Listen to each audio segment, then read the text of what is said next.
just begun. Rebels and thieves, they're not the only one. Feel the roar of thunder, see the lightning strikes. Oh, feel the roar of thunder, metal gods alive tonight.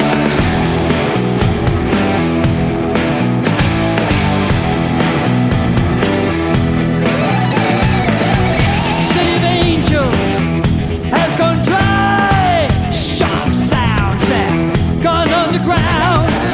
I'll find a place where I can be.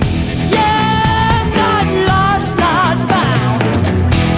Oh, hear the roar of thunder, see the lightning strikes.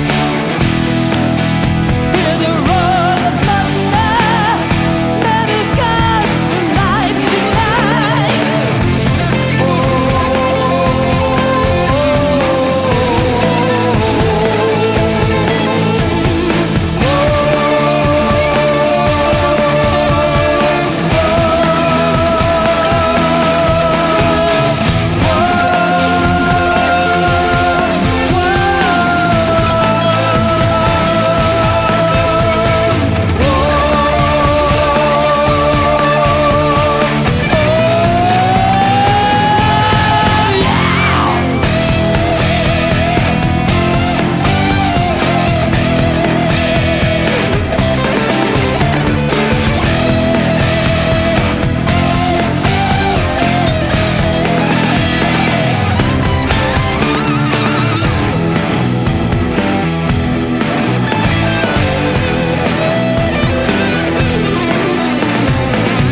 City of Angels have gone dry. Sharp sounds gone underground. I'll find a place where I can be. Not lost, not bound. Feel the roar of thunder, see the lightning strikes. Ooh, I feel the roar of thunder, metal gods alive tonight. Yes, feel the roar of thunder. Yeah, feel the lightning strikes. Yeah, feel the roar of thunder, metal gods alive tonight.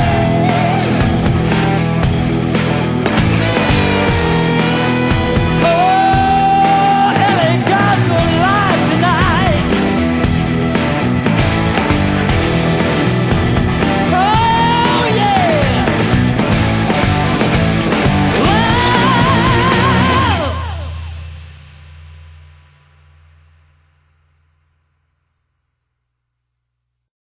Hi, everybody. This is Izzy Dakota Jones, and it's my podcast, The Art of Doing.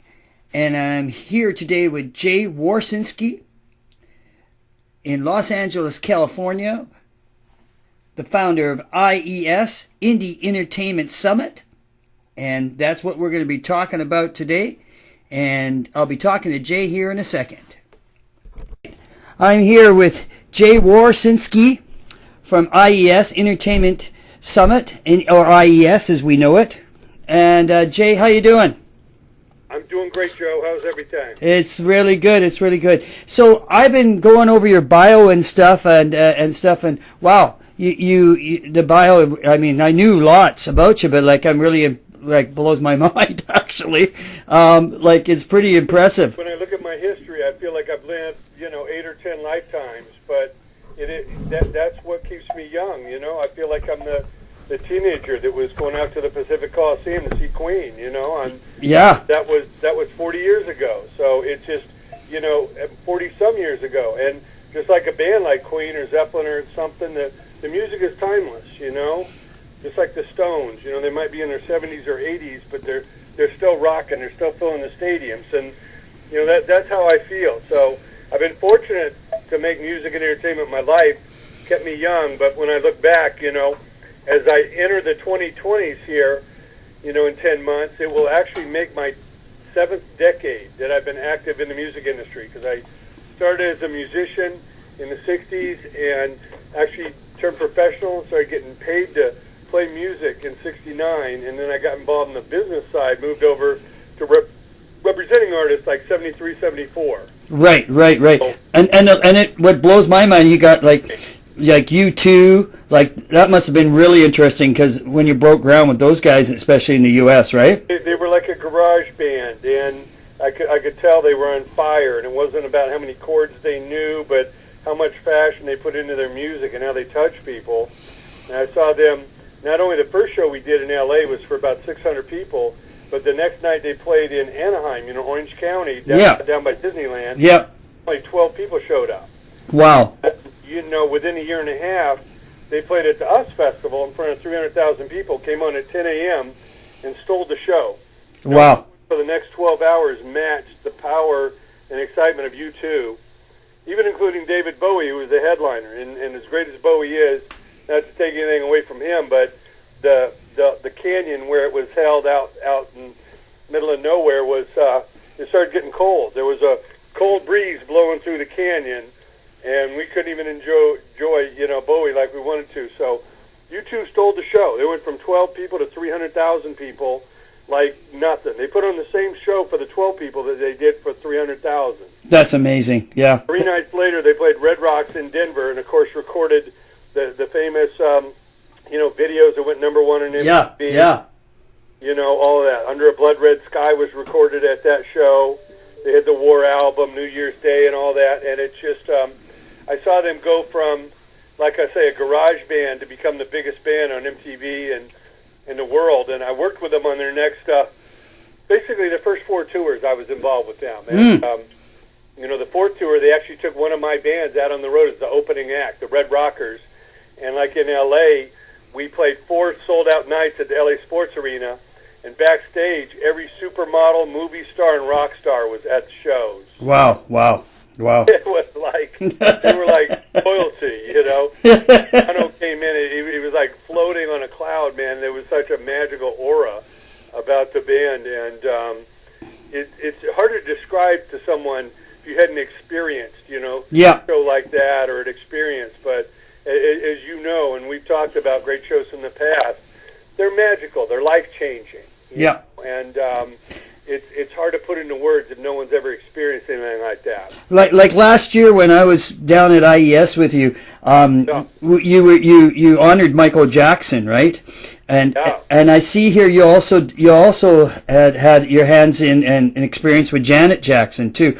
So what was it like getting to know the Jackson family and the entertainment? Because their talent is just phenomenal, right? I mean, like. You know what's amazing is I was born the same week as Michael. He was about 5 days older than I, and not only was I born the same week as Michael, but I was born the same month as Madonna. A lot of people don't know Madonna and Michael were born the same month. Oh wow! And we were 2 months away from Prince. So Prince, Michael Jackson, and Madonna, and I all share very, very close birthdays there.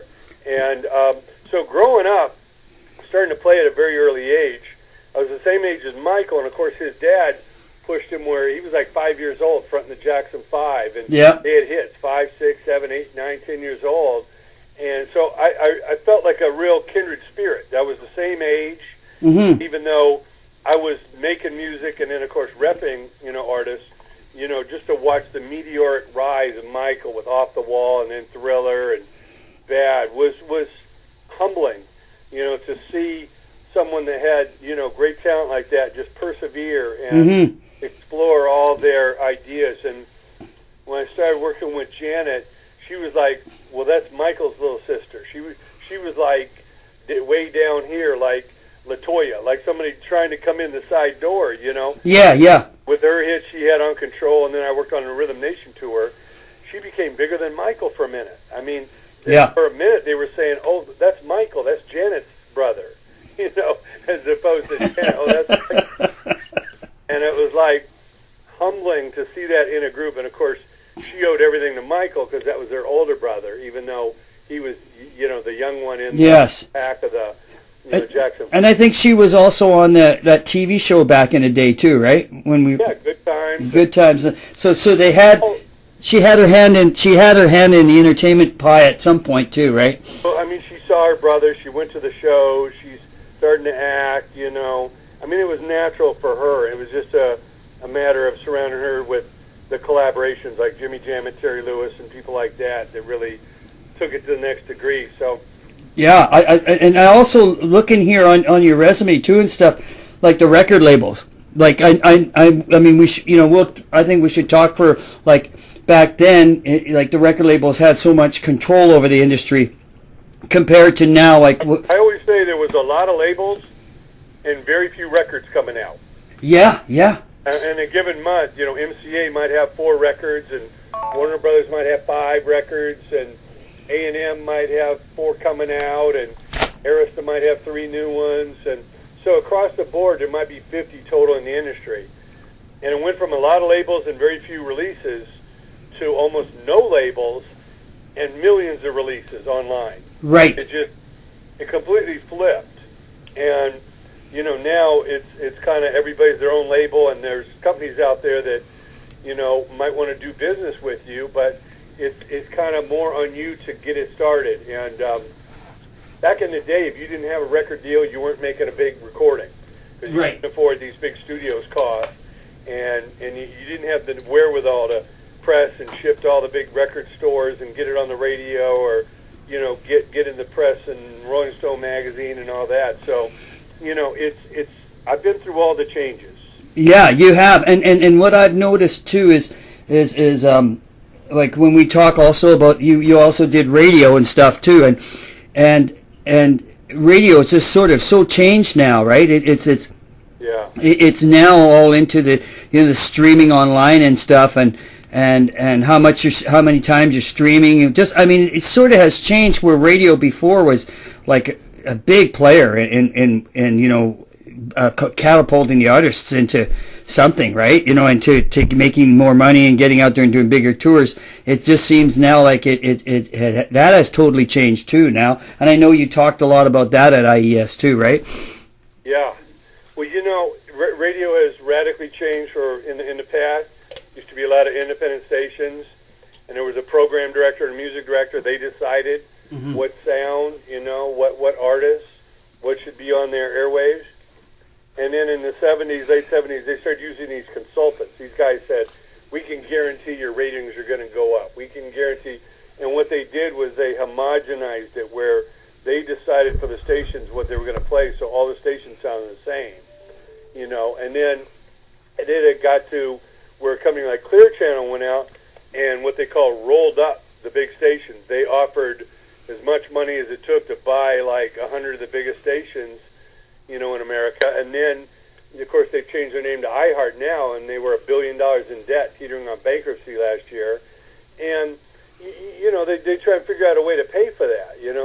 Let's buy everybody out at whatever cost they want, and let's figure out how we can, make it float without going broke. So it's really like a Madison Avenue, real corporate type of, stock and, kind of smoke and mirrors game now. And so, that's why the Wild West is the internet. And as competitive as it is, everybody and their brother, could put stuff out. There are opportunities to stand out, connect direct with the audience, and we still live in a physical world, though. I tell people, just because, there's the internet doesn't mean we're not in physical cars, we're in physical clothes, going to physical clubs, buying physical drinks and food, Yeah. It's, vinyl and CDs and all that are still alive and well. Of course, there's downloads. Yeah, they're streaming. But, our motto is give the people what they want, how they want it. Yeah. You hear somebody like Eddie Trunk, the big radio guy, he says, I prefer CDs. If you send me a digital link, I might not even listen to it. But I want a physical product. It's what I play. It's what I like. That's what I collect. Well, who are you to tell them, no, we're not going to give that to you? Yeah, that's like myself, I talked to the Mount Baker Blues Festival. So the guy who basically manages and does the Mount Baker Blues Festival, he said we sent him some stuff, from online to listen to, and he says, I don't do that. You send me a CD, you send me a bio, and then I decide if I'm going to listen to it. He says, guys, no way. I'm not going to download anything. I'm not interested, or send me an album. If you got it, the old records, he says, I want those too. He says, I collect all that stuff, and he says, and that's how I do it, right? So it varies, doesn't it, nowadays, right? Well, it really does, It's about giving the people what they want, how they want it. Next year they might want it on the head of a lollipop or a ballpoint pen. It doesn't matter. However they want it. The content's got to be great, but then it comes down to creative marketing, and that's really where we shine. Yeah. Our company, Indie Power, I've been doing marketing now for over 40 years, and, we find the angles. We find the way to stand out of the crowd. We find, almost every favorite group you can think of, has a defined image. They have kind of slogans and hooks and logos and album covers that are really strong concepts, and all that stuff matters. Yeah, of course you got to have great songs. That goes without saying. But there's a lot of people with good songs and can play their instruments well. Mm-hmm. It's those that can really stand out. Imaging, marketing, advertising, angles. Some people have, done stunts or did crazy things to get people's attention. But these days, unfortunately, with the internet, there's a lot of people that are really doing like stupid jackass kind of things just to try and get people to notice them. But nobody's going to take something like that seriously as a musician. Yeah, you might get some clicks, but that's not. They're not going to buy your music. Yes. So it's really it's a competitive, complex industry. And I've been involved with it, like I say, coming up on half a century. Mm-hmm. I love it, but that's why we started IES, the Indie Entertainment Summit. It's to give people a place to come every year where we can bring in really top professionals from the industry and have vibrant conversations with people that are winning in the industry now, and they break down how they're doing it and how the keys and how they plotted their course. And there's nothing like that. And of course, like you say, we honor the greats, every year. Yeah, I that was great that I noticed that last year, and I found that like really, really inspiring because, those people are connecting now with what you're doing, and I think the indie scene is like you said, a lot of people we're doing it ourselves, and I think that and I'm not just saying that. I last year my band was really inspired by it, and we enjoyed it immensely. And when we came back up here in Canada, came back to Vancouver, we tell people about it. They say, what would you do down there? And we said, well, you guys got to connect down there, because for people on, as you know, Jay, people on the West Coast, we could go to Toronto, where sometimes that's where a lot of the industry is in Canada, but that's a long trip, and it's an expensive trip for indie artists, right? Unless you're living in that area. So a lot of us have to go down the coast to be able to connect with anybody in the industry and understand what's going on.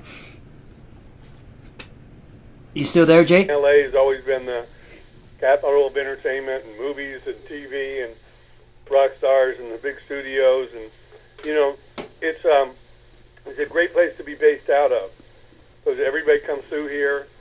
Any given night there's like 12, 20 major concerts going on, and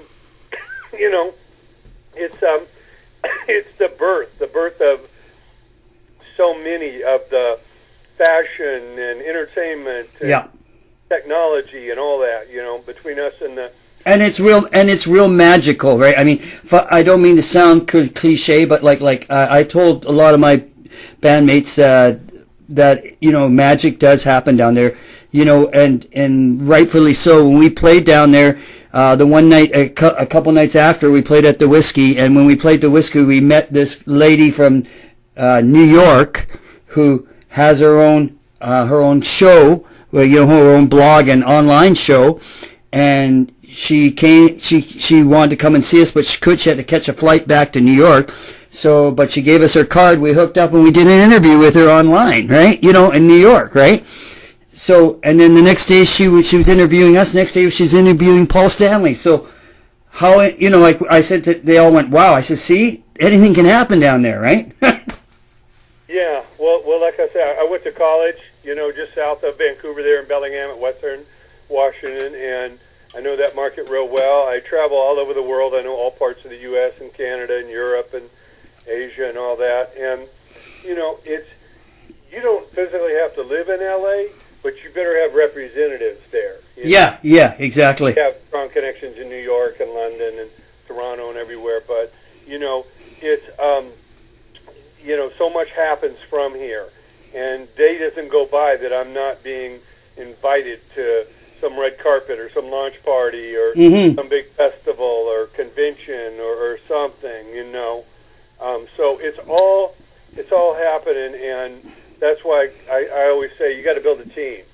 Get people on your team that do what you don't do. So now, like a football team, somebody's the quarterback, somebody's blocking, and somebody's running the ball or going out for a pass, or somebody's trying to stop the other team from doing the same. So, everybody can't be the quarterback. Everybody can't be the goalie. You got to build a team. That's right, and everybody has that role to play. Exactly. Yeah. I'd like to say, so this year, you're August 9th through 11th, right? You're doing IES again. It's a Friday, Saturday, Sunday. We tell people it's the greatest weekend of the year to move your creative career forward. So, you don't have to take a whole lot of work off, working around that weekend, whether you fly in, take the bus, get on the road and come down the highways. It's a weekend that'll change your life. You'll make so many connections. You'll learn, like I say, there's so many misconceptions about this business, whether it's how to get on the radio or how to get your music in a movie or so how to get on a tour, But to really be in a room in an intimate setting from the people that are actually doing it.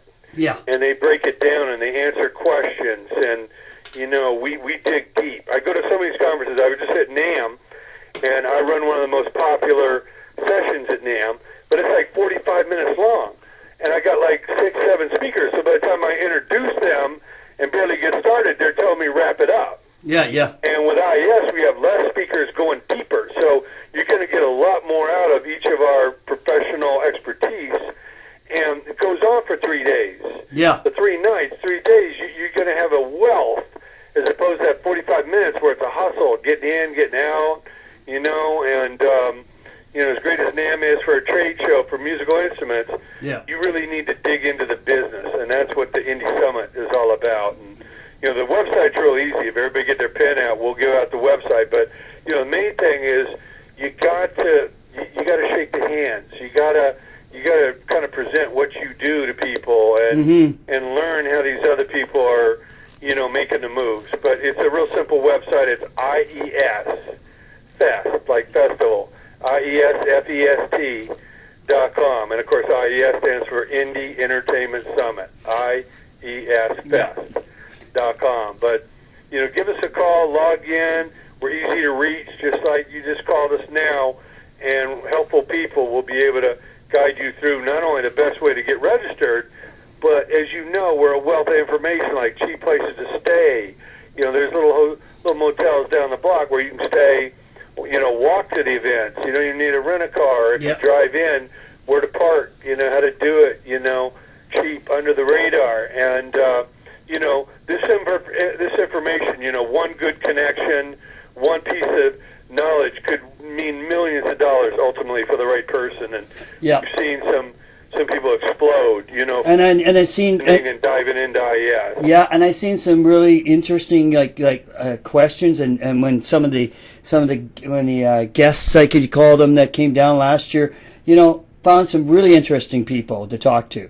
Like just the people that came and come to learn, and some of the questions they asked, was very interesting.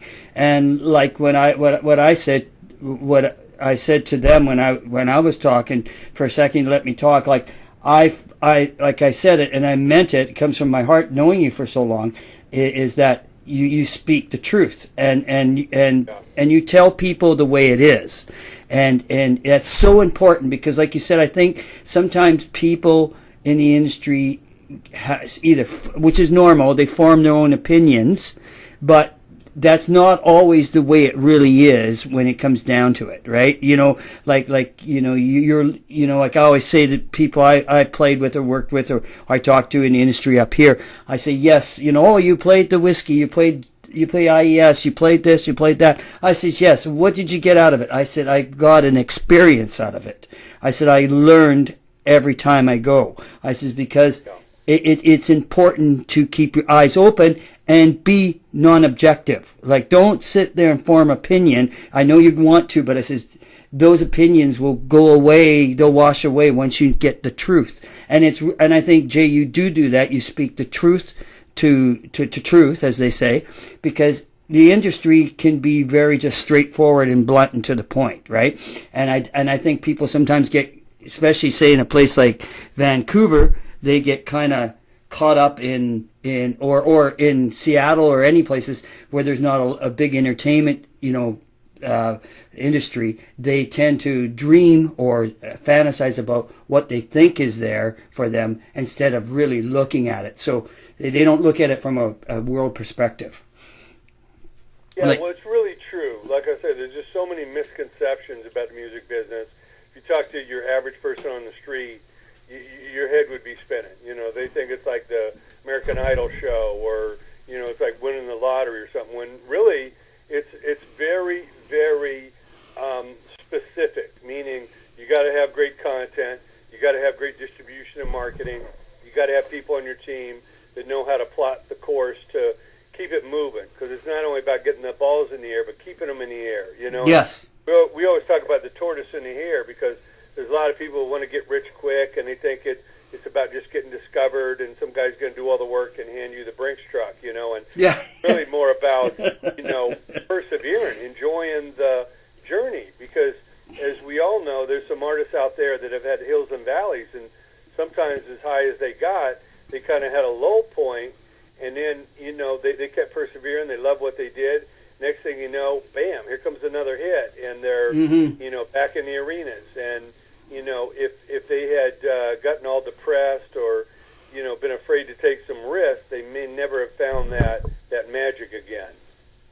Yeah, and that's like I've experienced through myself is like I've worked with some producers up here who, when I've gone and recorded with different artists in my project, different players, and over the years, and then you got some people come in and they'll say, well, I didn't know we were going to do this and do that, and I will sit there and I'll say to them, well, I never get. One of my friends is Ray Fulberg, and Ray Fulberg is a musician up here in Canada, and he played with, I don't know if you know Art Bergman, which is a big punk guy across Canada and in the U.S., and Art and DOA, Joey Shithead, excuse the language, folks, but that's his stage name. And anyways, they Ray would say to the musicians, it's called the art of recording. So the producer shapes it, forms the song after the band has done their performance, and sometimes you would get these indie artists thinking, well, I just finished crafting the song before coming in, and I like it the way it is, right? And you go like, well, that's not the way it really is, right? Because you got to have that producer there to follow the vision through, and that's what they get paid for. But I never forget that, because Ray would always teach me it's called the art of recording, and that's a different process altogether, right? And I know you've had producers in there that we've talked to, like you did at the last one. You had a couple of major producers that were there, and it was very eye-opening, right? Yeah, it really is. I mean, you can never learn as much, even on YouTube or reading books, as you can in person, being able to really feel the vibe, ask questions, be in that environment where, so many magical things have happened. And, last year I was just remarking, like, wow, like 5 or 6 of my former garage bands are like the biggest stadium acts in the world now. Mm-hmm. Not only working with U2 when they were essentially a garage band, but I helped launch people like Metallica and Guns N' Roses, yeah, Madonna and Green Day and all that. And these are still the biggest stadium acts in the world. I know. You and I were talking about the Guns N' Roses thing last time. 20, 30 people, when we started. And when I went to see the show here at BC Place, it holds like, 68,000. It's a huge place, right? And it was just packed to the rafters.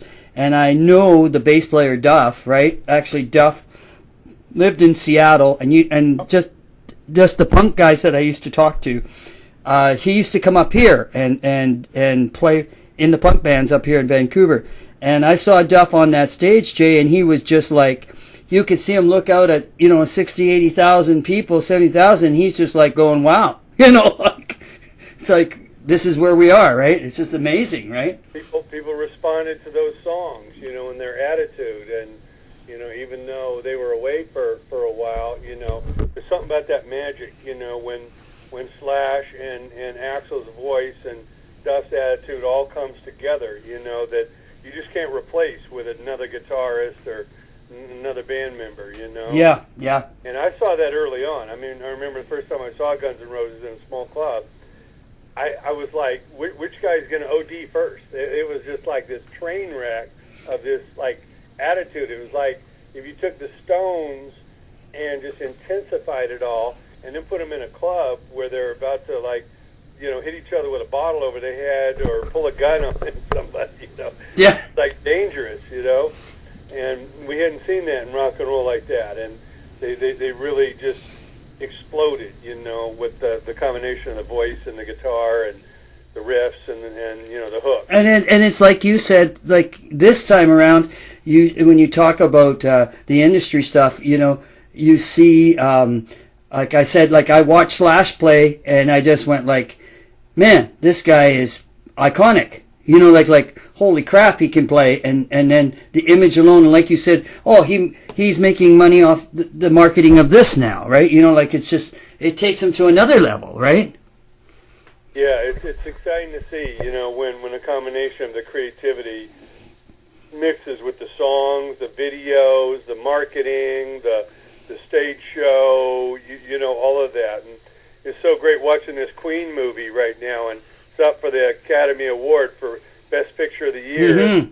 Actor no one ever heard of is up for Best Actor for playing Freddie Mercury. And I remember seeing Queen in the Pacific, the Coliseum in Vancouver. Yeah, we were talking about that. Yes, and Thin Lizzy, right? Open the show, and Queen opens with "Tie Your Mother Down," and no one had seen a front man like Freddie Mercury. I mean, he looked like part animal. It was like ferocious, the energy, and he poured himself into the songs and just across the stage, and then he's on the piano, and then he's on lead vocals, and Brian May and Roger Taylor and John Deacon. It was magic, and the fact that now 50 years later, all these kids and people are rediscovering Queen, and it's like, well, I heard that song before, but I didn't know who did it, or I didn't know who this guy Freddie Mercury is. I shared a birthday with Freddie. We weren't the same year. He was a few years older, but we're both on September 5th. So, again, like the kindred spirit with Michael being born the same week, I always felt that kindred spirit with Freddie. We shared a birthday, and, it was magical just seeing the legacy. Yeah. Of course, he was, stopped way too soon. You can only imagine if Freddie was still alive today, what epic, songs and Broadway plays and movies, he'd be involved in. That's amazing, and like all that stuff, and it leads up to like nowadays, like we're saying, how different the industry is. I don't know, like when I was down in LA and we're playing LA's changed a little bit, but like what I'm finding is like up here in Vancouver and well, Canada's really changed. Like live shows are like in smaller venues are like really small. Like they're not even happening sometimes, right? I don't know. I hear that over in Europe. Your friend of mine, Mark Verflam, was telling me. Mark was saying over in Europe there's changes too, and I guess that's just due to the internet and just a change of generational. What do you think about that? Do you think that's a market change? How do you look at that? Yeah, a lot of kids today come up and they have so much entertainment on their phone or on their computer that they don't even need to leave their bedrooms. Yeah. Or it's kind of impersonal, where they'll be standing right in a room next to their friend, but rather than talk to them, they'll text each other. Yeah. And, we grew up with that interpersonal relationship, really bonding with friends and creating these relationships in the industry. So it's kind of a scary thought when,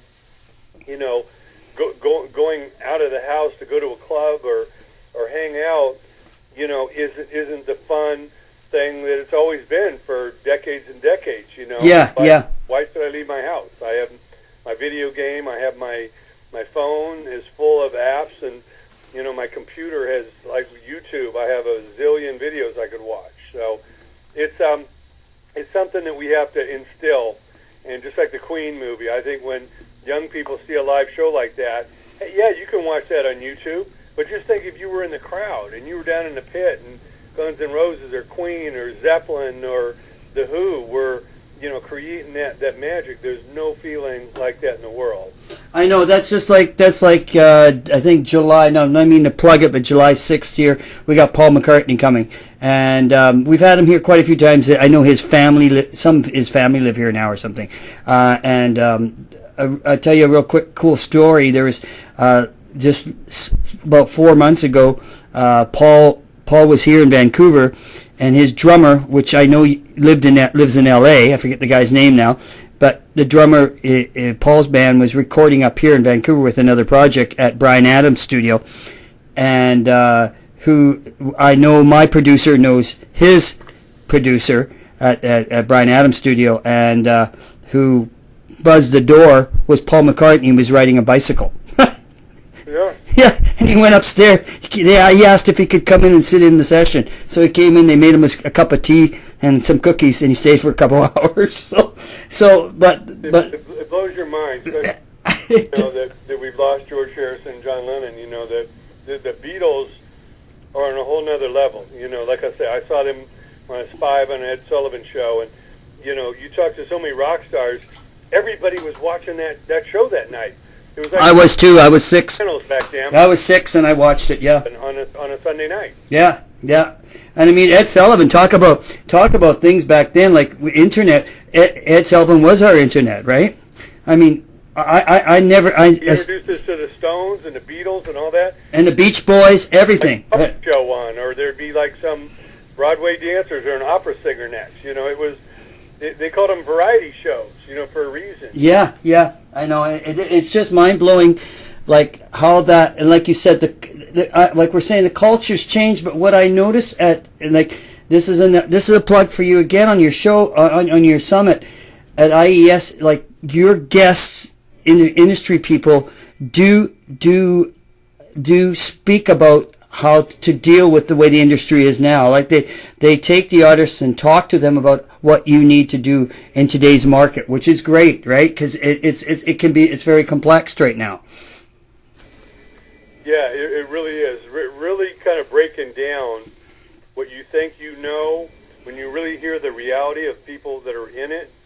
It opens your mind like, oh wow, that's what it's all about. That's you find out there really is a human factor. Yes. Like I say, if you're trying to win the lottery, you might guess at some numbers, but there's really no mathematical science or anything to it. You're joking if you think there is. But when you see these independent artists that have persevered and they're winning the Grammys, they're having a hit record, they're doing a big sold out tour, and then you find out like, no, these are just real people that just buckled down. They built their team out. They just kept building that audience up, and they parlayed one win into another, and one door opening to a succession of doors. And before you know it, they're just as successful as a major label artist these days. Mm-hmm. I think the public really has a special place in their heart for someone that's independently made it, because they're like, well, I know some big corporation didn't just, shovel money in there and try and buy their way to the top and just, pay everybody off and all that. It's really for the people, by the people, at that point. Mm-hmm. And what I noticed, like when I'm playing shows and stuff, even up here, or even down there in LA or Seattle, wherever I've played, mm-hmm. there is still that element of people that even young people who actually look for that live connection. You know what I mean? Like they're there. And I'm talking young people. When we played the Rainbow last summer, that was one of the last shows we did before we left coming back. And the Rainbow was like, we had all these young people come up, like from 3 other bands.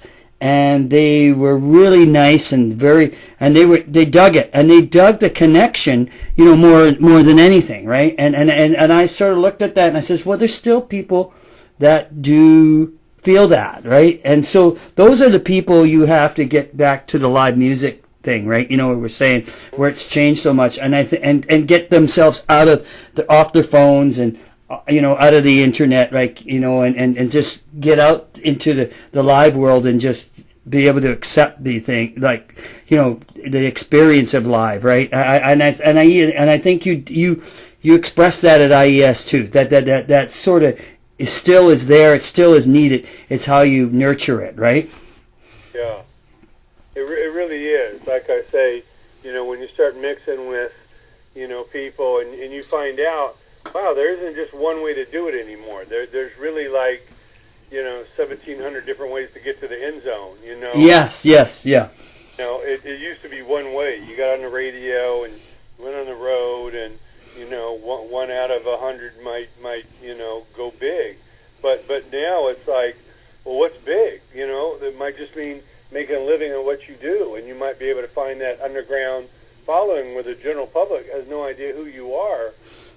It's just like the Grammys every year. People are like, who is this person? And they're winning like the big prize, and they've made a very successful career for themselves, but they're not in the mainstream. Like I say, back in the day, everybody used to watch the same TV networks and read the same magazines, and and all that, and now there's just so many different, types of websites and blogs and podcasts and all of that. So it's good, like you're doing with your podcast here, getting the word out and expressing yourself. But it's you have to make it happen. No one's going to do it for you. So yeah, and that's the right spirit. Yep, and that's what you learn, because I think the artists, like we're saying, say, that's what the Beatles did back in the day, like Paul McCartney, where you come and see now.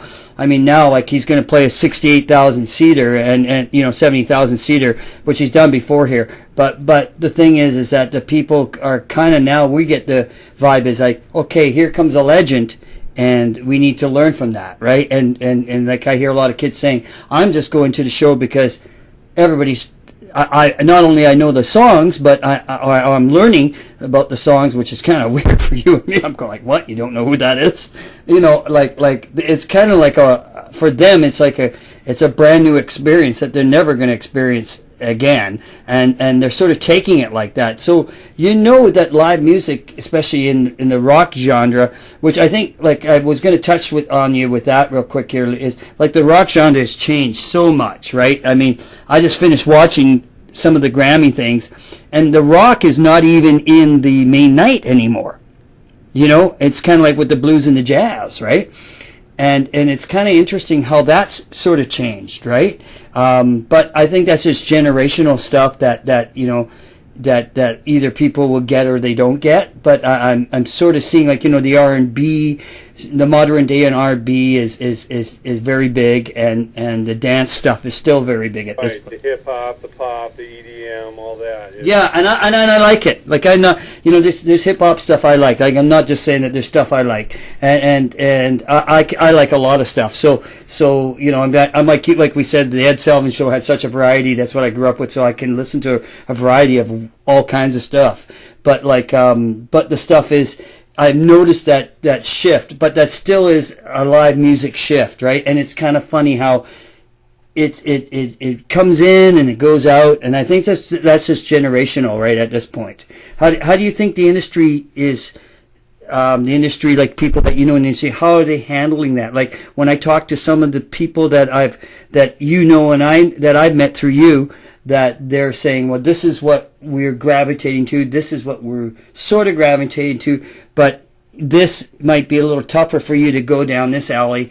Like they sort of give you that they educate you at where everybody's sort of at this stage of the game, which I find interesting. So what's your take on it, Jay?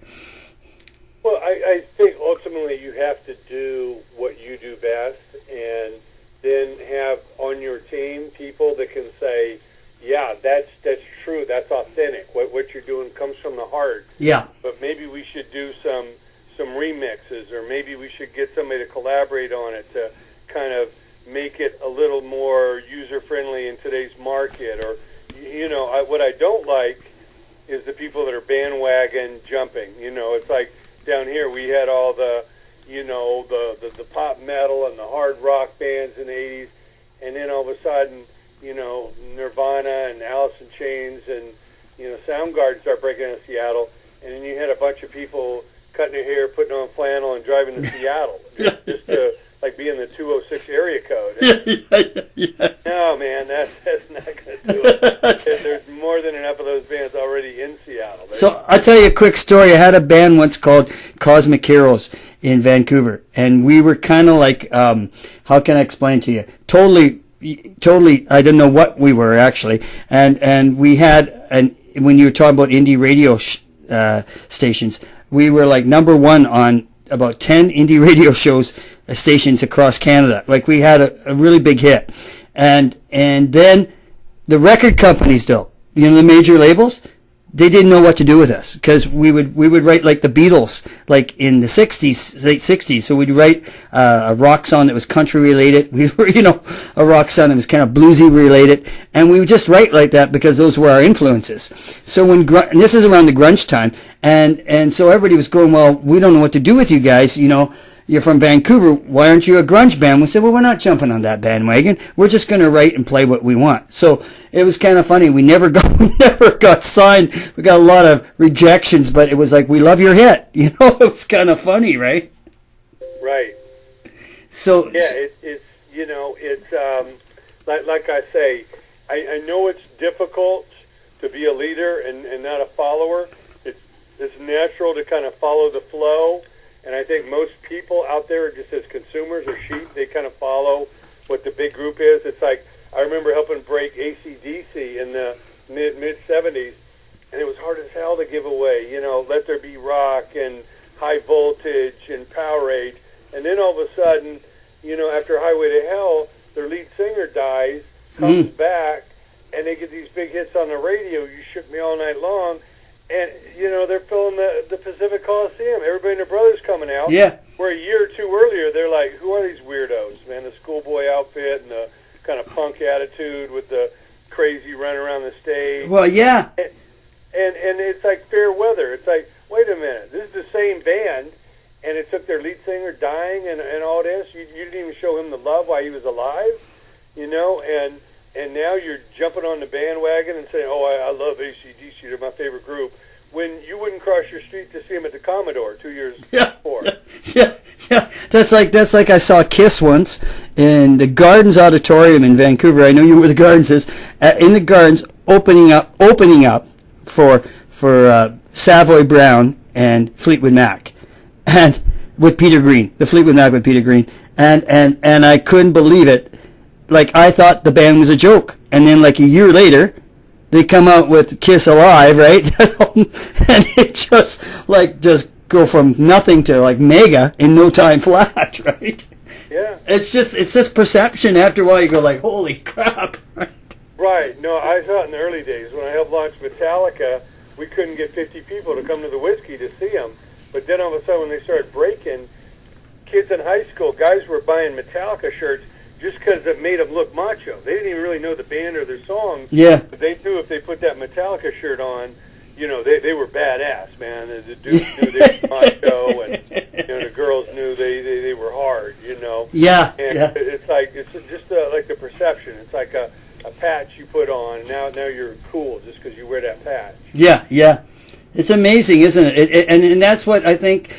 Like we're saying earlier to you, like sometimes people just don't, and young musicians mainly, but like younger musicians, or artists, they haven't understood how the industry sort of works and how it breaks down. So I keep going back to you on IES. At least they people have the opportunity to come there and get a good dose of reality. I guess that's the best way to put it, Jay, because I sort of get like sometimes people just don't get it. Like I get that in Vancouver a lot from different artists that I play with or don't play with. I met an artist here. He's actually from France, and he's living here in Vancouver now, and he'll tell me stuff like, "Oh, I've got a number one. I've got a hit. I know it's a hit, right?" And if you heard this guy sing, Jay, he'd blow your mind. His octave range is just incredible, and he's got a really nice voice, and the songs are not bad. But I said to him, I actually sent him towards you, and he was just nervous, right? But his thing was, he says to me, but this one song's a hit. And I talked to the guys who signed I can't remember the band's name right now. One of the big bands in Nickelback. I talked to their manager in Vancouver here, and I want him to sign me or let me come in his studio and lay down the song. And I says, yeah, on whose dime? And he says, well, they should do it because it's a hit. I says, oh my God. I says, you need to talk to Jay. I says, I can't explain it to you. Jay will break it down for you. You're really talented. Like, if you heard him, he's very talented. And I says, you're very talented. But I says, you can't tell me what you think you know is a hit, and you've never had one. So I said, you need to talk to people. I mean, you want to have the confidence in your writing, but you need to be humble, too. Yeah. You say, get your team together and approach the industry like you don't need anybody. Yeah. Like, here's what we're doing, and here's the moves we're making, and all that. And let other people say, well, how can we get involved? Rather than, I want a deal, I want you to pay for my recording, I need this. That's the wrong approach. Yes. If they do say yes, they're going to own you and everything you do. So you really want to basically come in like, here's what we're doing, check out my music, here's all the moves that we got coming up. And, people are impressed by that. They're like, wow, you're doing all this on your own.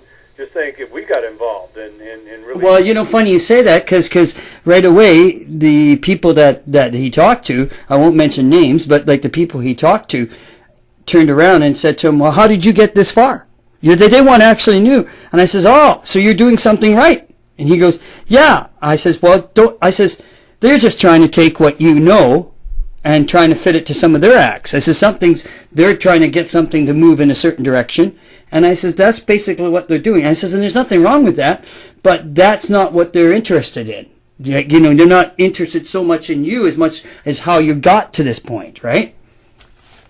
And I said to him, you need to talk to Jay. I said, you need to understand, Jay will explain things to you a lot better than I can, that how things sort of work and where people are going with things. And that's another thing, like, that's more education, right? I says, you need to be educated more in the industry. Well, a lot of people are afraid of hearing the truth, because the reality is pretty harsh. Oh, very harsh. The movie Reality Bites, I yeah. mean, like, realness is not always pretty. But if you don't live in the real world, if you're not in reality, you're kind of in some artificial bubble, which makes you more vulnerable, it makes you susceptible, and it makes you really not understand that somebody could be blowing a lot of smoke and you feel like it's a hit and it's successful and it's moving when it's not. There's nothing really happening, and you get complacent. You kick back like, man, I made it. I'm waiting for that bag of money to be dropped on my doorstep any day now, and all it is. And yeah. Look, I always tell people, you got to remain humble and hungry, because even Paul McCartney is humble and hungry. Exactly. Paul McCartney at his level is humble and hungry. What are you doing? Well, how humble is that? He rides up on a 10-speed bike to a recording studio. He walks up and says, hi, my name is Paul. I met Robert Plant one time like that. He says, hi, my name is Robert. I'm thinking, no shit, dude. Well, I'll tell you a really cool story. My friends that you met once in the summertime, they owned the record store. I mean, not the record store, the music store, West Coast Guitars, and I come with them down to Nam, right? And anyways, we want the last Robert Plant show. I said, I want to go see. I hadn't seen Robert for ages, right? I says, I would love to come and go down and see Robert. He's playing it, believe it, of all places, Jay, a jazz festival at the Queen Elizabeth Theatre, right? And I thought, okay, I got to go and see this, right? So my buddy actually got a phone call from his road manager and said, I want to donate I want a nice acoustic guitar. Can you donate it to the Cancer Society, right? And Glenn, it's Glenn and Shannon. So Glenn says, yeah, I can do that. I'll come down. He comes down in the Queenie and he gives them this beautiful Martin guitar, just beautiful. And he says, and Robert says, what I owe you? He says, it's free, Robert. I'm a fan. Here you go. And Robert, he goes, all I want is a picture with you. So he got a picture with him. And then he got free tickets. So then I had to go and scalp a ticket, because they couldn't get a third ticket for me. They got backstage, and they ended up going backstage. And who was backstage was Paul Rogers, because he lives up here, right? So they're backstage hanging out with Paul Rogers and Robert Plant. And then I bump into, I don't know if you heard the band Prism in Canada, but and I know you probably did, and I bumped into Prism's bass player, Al Harlow, and Al Harlow and I hung out for the night. So it was kind of an interesting night. But Robert was incredible. I'm serious. He's a very humble guy. It's just like when he turned down the Led Zeppelin reunion. People are like, how can you turn down hundreds of millions of dollars? And it's like, well, number one, he doesn't really need it, and two, he doesn't think it's authentic. He says, me trying to sound like I did 50 years ago would be faking it. I don't. That's why if I play a Led Zeppelin song in my set now, it sounds completely different. We reinterpret it. But, if I go out there as Led Zeppelin and people are paying thousands of dollars a ticket, they're going to expect that stuff to sound like I did in 1969. Yeah.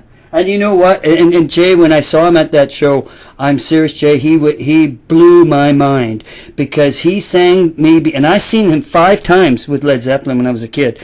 And I'll tell you now, Jay, he is as good as he was on album 1 and 2 as he was at that show. He interpreted those songs a little different, but sang them as well. And the minute he would do like Whole Lotta Love, Jay, the place went nuts, and you could feel the wave of energy, like I was explaining at IES to you. The wave of energy was just incredible, and you would just like go, holy moly, this takes me all the way back to like 68, 69, or 70. You're just going like, this guy still got it. Like he's genuine. Like you said, he's authentic, right?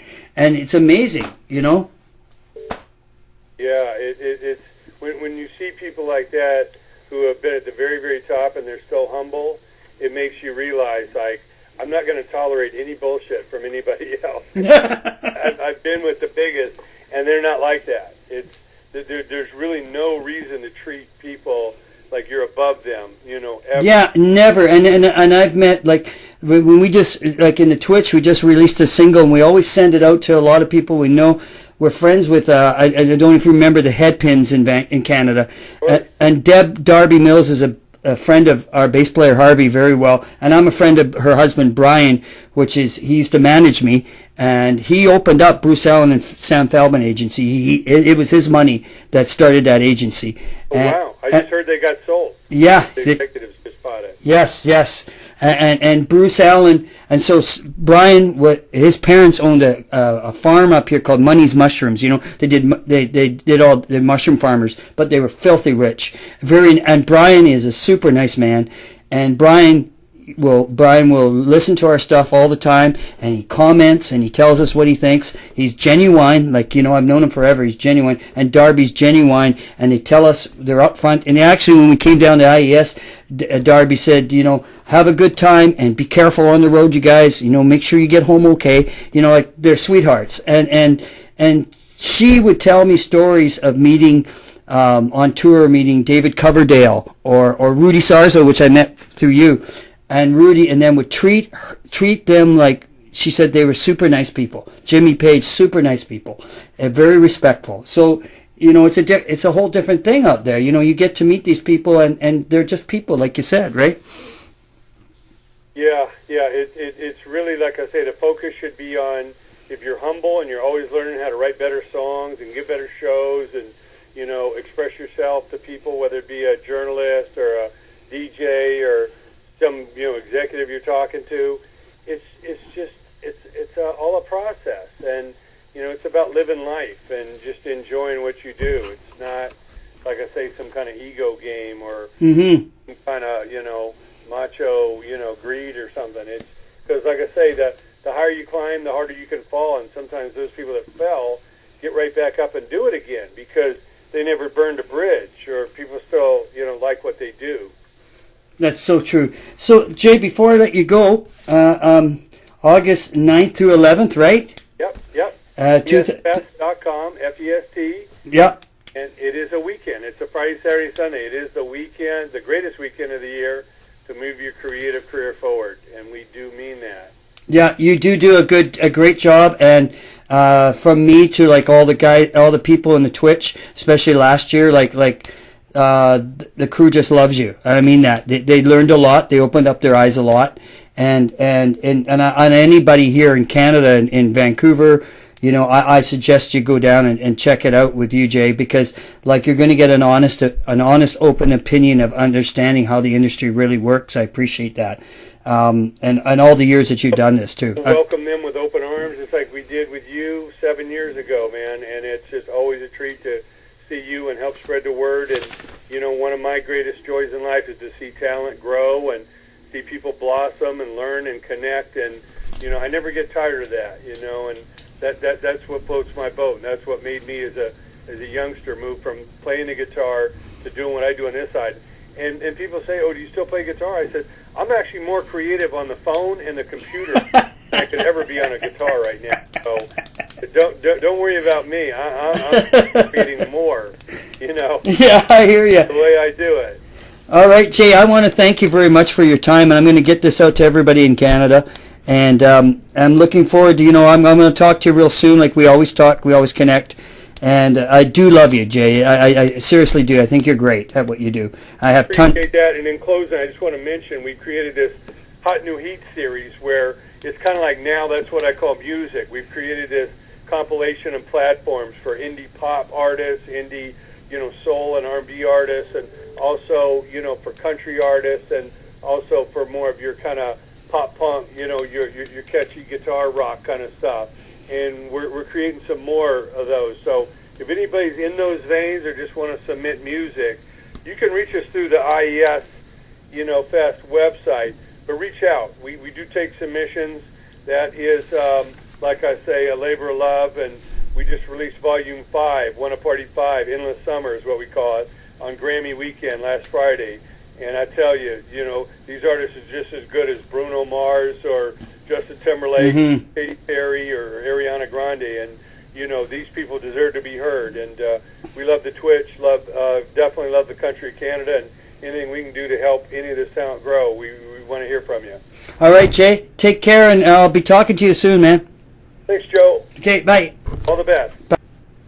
So that was Jay Warsinske from IES, Indie Entertainment Summit, and it's on from August 9 to 11, 2019.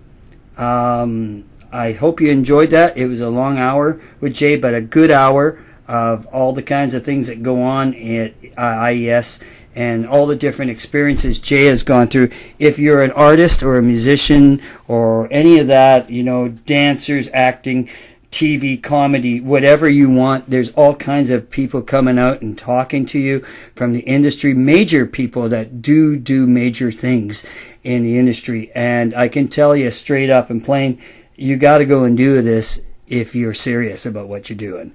And Jay knows what he's talking about, and he's blunt and to the point. And I hope you enjoyed this, and we'll be doing another one in probably March, if I'm correct on that. March will be the next one, and we'll let you know soon who that special guest is. It's from somebody from Vancouver. But this was Jay Warsinske from Los Angeles, California, IES, Indie Entertainment Summit, and we're going to leave you off with a Twitch song called Superstar. Take care, you guys. See you soon. Talk to you soon, if I don't see you.